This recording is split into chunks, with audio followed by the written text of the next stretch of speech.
তো দেখো তোমাদেরকে এতক্ষণ বলছিলাম যে আমি একা এসেছি, হ্যাঁ গো আমি একাই এসেছি, অর্পণ আসেনি, আমি এসেছে বুচি। আমি আর বুচি অনেক দিন থেকে প্ল্যান করছি যে দীঘা যাব এই করে করে করে করে ফাইনালি আজকে আসা হলো। তবে হ্যাঁ সাথে নিয়ে নিয়েছি মাকে, এই দেখো মা, এই যে মাকে সাথে নিয়েছি, ভাবলাম যে আমি আর বুঝে যাব কেমন একটু হয়।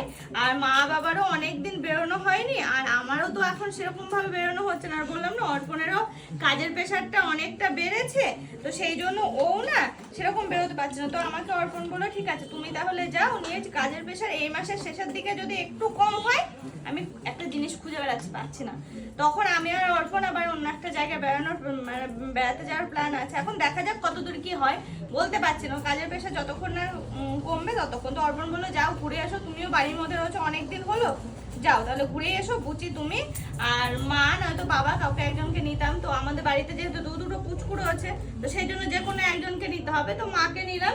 পরে এবার যখন যদি আবার এরকম ভাবে আসা হয়, না হয় বাবাকে নেবো, এই আর কি এরকম ভাবে চলবো। তো ওই আর কি অর্পণ বললো বলে আসলাম, খুঁজে পেলাম না।